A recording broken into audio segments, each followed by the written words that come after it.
அஸ்ஸலாமு அலைக்கும். பிஸ்மில்லாஹிர் ரஹ்மானிர் ரஹீம். முதலாம் கலிமா தய்யூப். லா இலாஹ இல்லல்லாஹு முஹம்மது ரசூலுல்லாஹி. பொருள்: வணக்கத்திற்குரியவன் அல்லாஹ்வை தவிர வேறு யாரும் இல்லை. முஹம்மது ஸல்லல்லாஹு அலைஹி வஸல்லம் அவர்கள் அல்லாஹ்வுடைய திருத்தூதராக இருக்கிறார்கள்.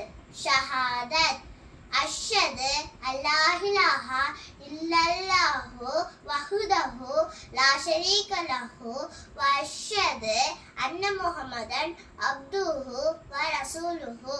பொருள்: உண்மையாக வணக்கத்திற்குரியவன் அல்லாஹ்வை தவிர வேறு யாரும் இல்லை. அவன் தனித்தவன், அவனுக்கு யாதொரு இணையும் இல்லை. அவன் என்றும் முஹம்மது நபி ஸல்லல்லாஹு அலைஹி வஸல்லம் அவர்கள் அவனுடைய அடியாரும் திருத்தூதராகவும் இருக்கிறார்கள் என்றும் நான் சாட்சி கூறுகிறேன். நன்றி.